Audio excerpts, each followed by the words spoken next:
my beautiful book friends, and welcome back to my channel. So today I'm at a weird angle. I don't know what's happening, but today we are doing my January reading wrap up. January ended up being a quite good reading month, which was unexpected and hopefully sets the tone for the rest of the year. I did get a change in my, well, like not a change in my job, but my output has changed, like how much I'm doing, and it's more. So in a way I will have time to read more audiobooks, which I'm trying not to do as much of this year. But I'm also trying to prioritize balance and taking breaks and prioritize reading during those breaks. So with that being said, I read 11 books this month and started 13. So starting with the first book I read the Figment graphic novel. There's actually two in here, but I only count it as one because it's one physical book.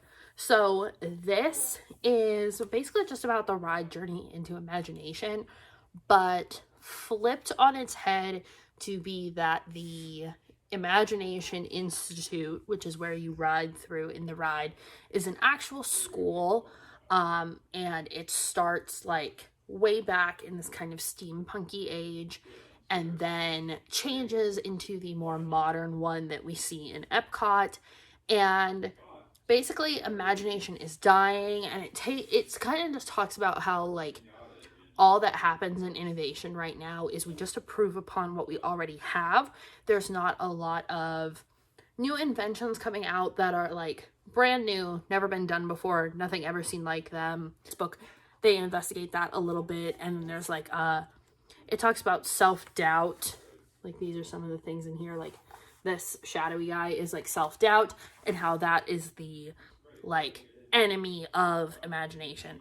It was very cute. I gave it 4 stars. And it was a good middle grade graphic novel to get me started for the month.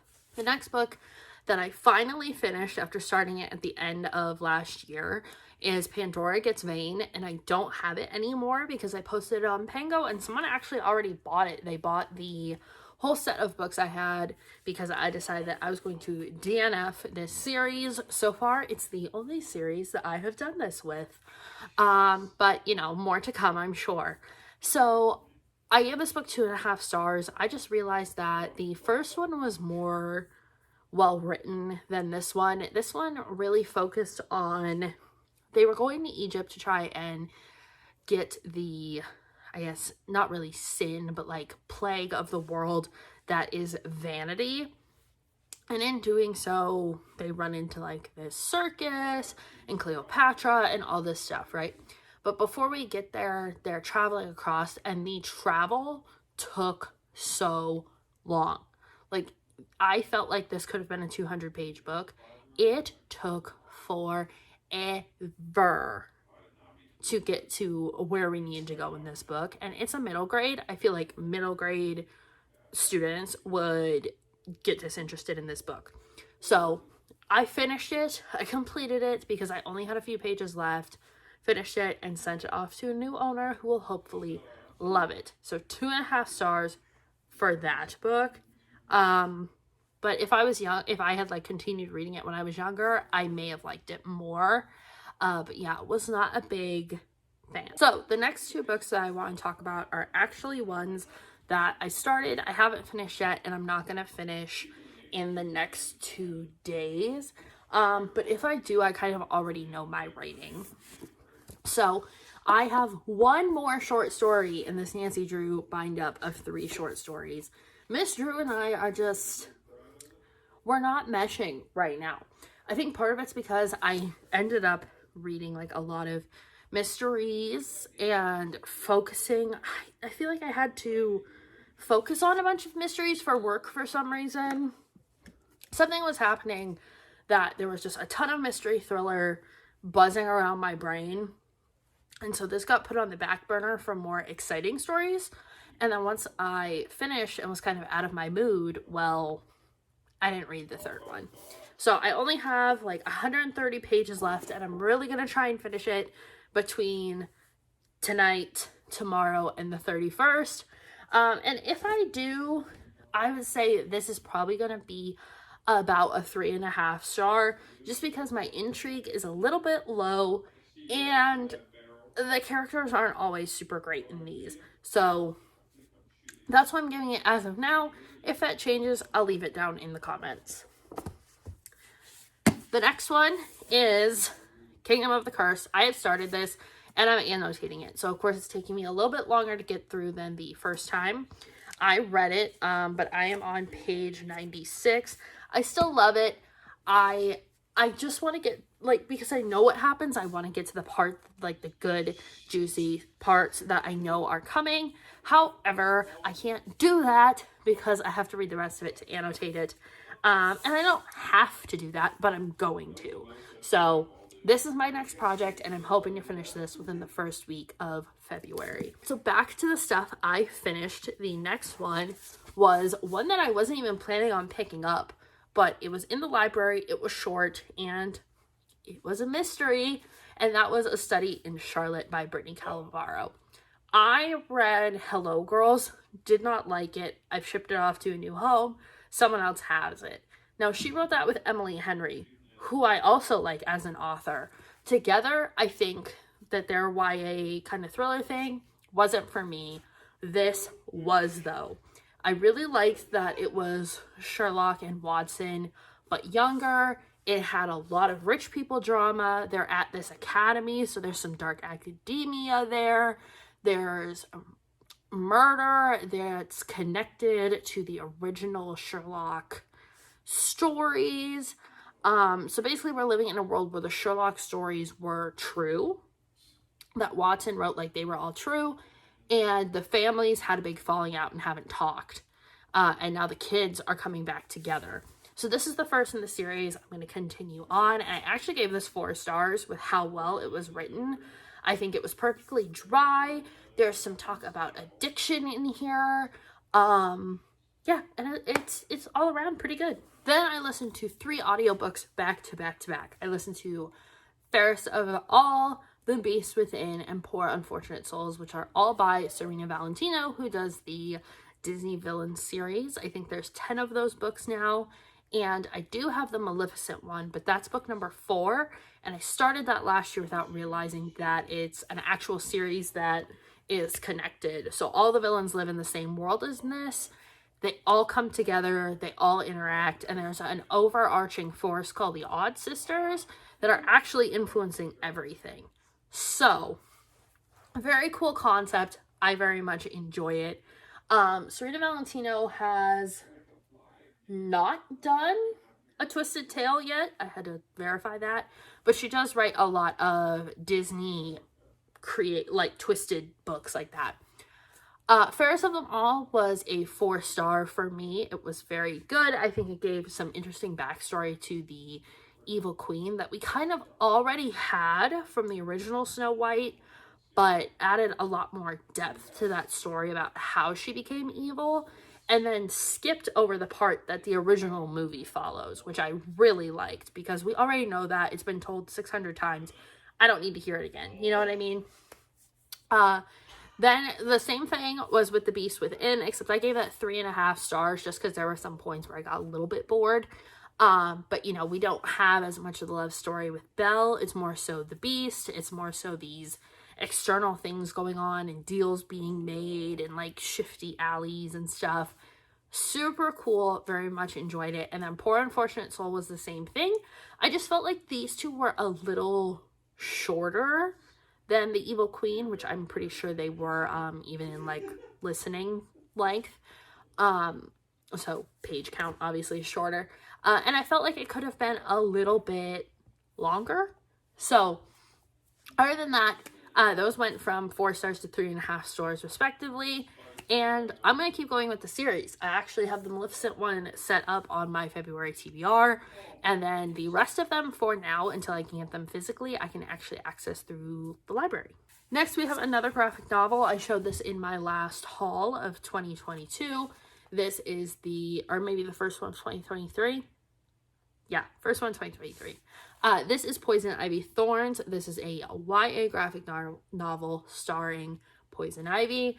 And it talks about how in this universe she became Poison Ivy, how she can manipulate plants and her parents, and that very weird, disturbing story.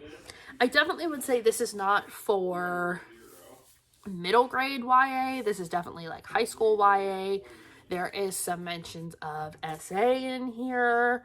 There is, well, like attempted SA. There is murder. There is some medical stuff going on in here. So just be aware of all of that.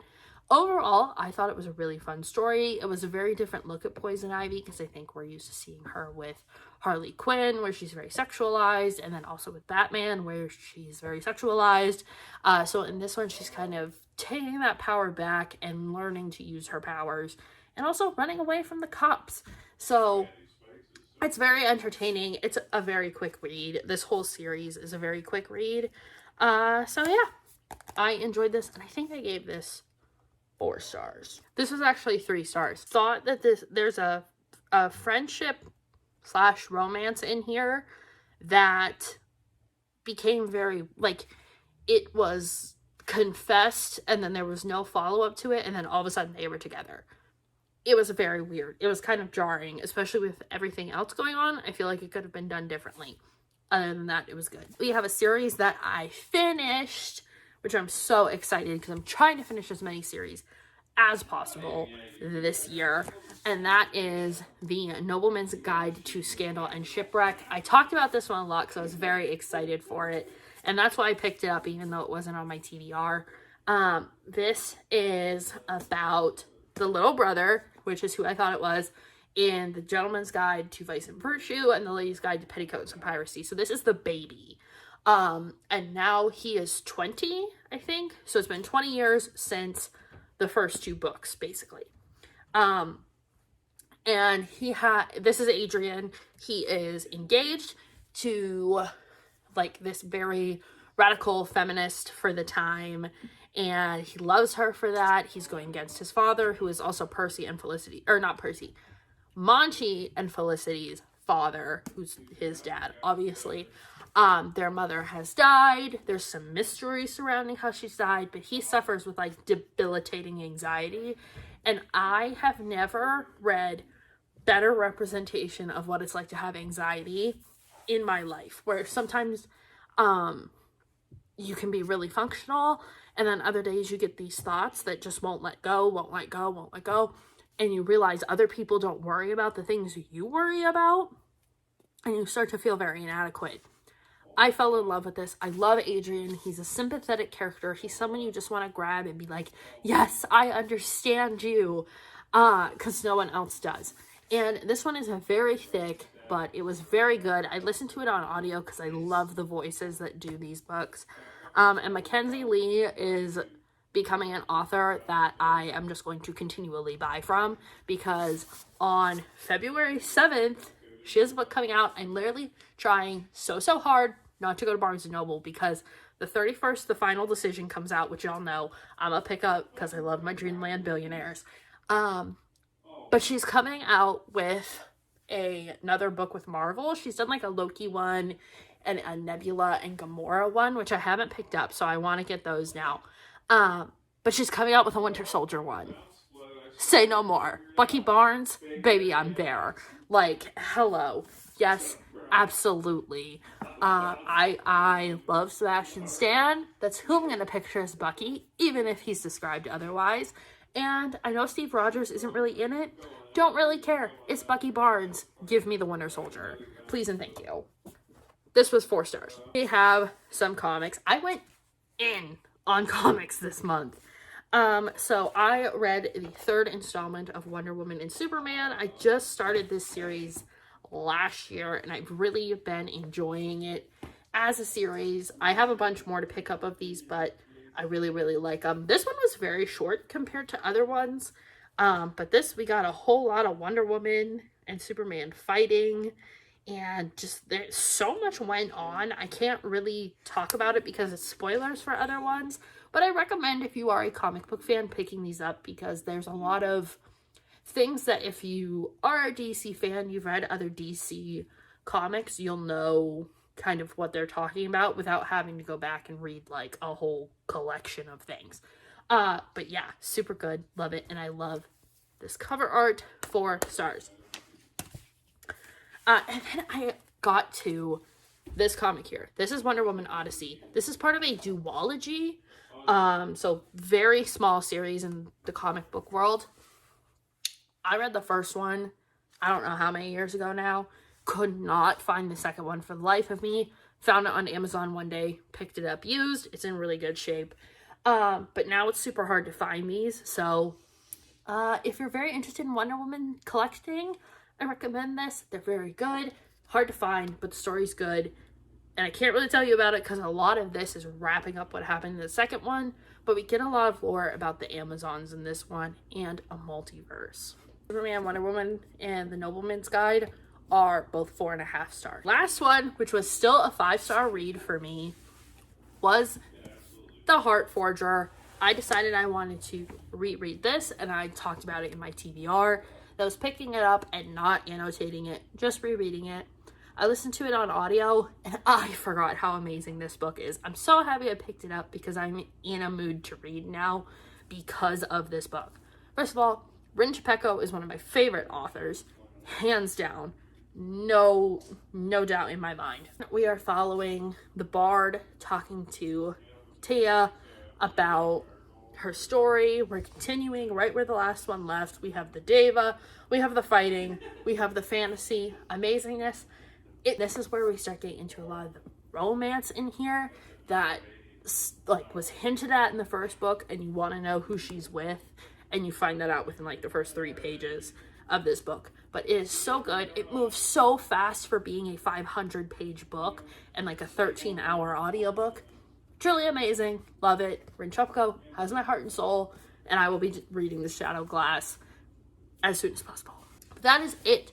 That is all 13 books I've picked up. I still want to finish these 2, hopefully within the next 3 days. I'm hoping. But if not, I'll throw them in with February. You guys will see them. Thank you so much for hanging around. For those of you who are here for makeup, I promise there is one coming. And yeah, I will see you guys in the next one. Bye.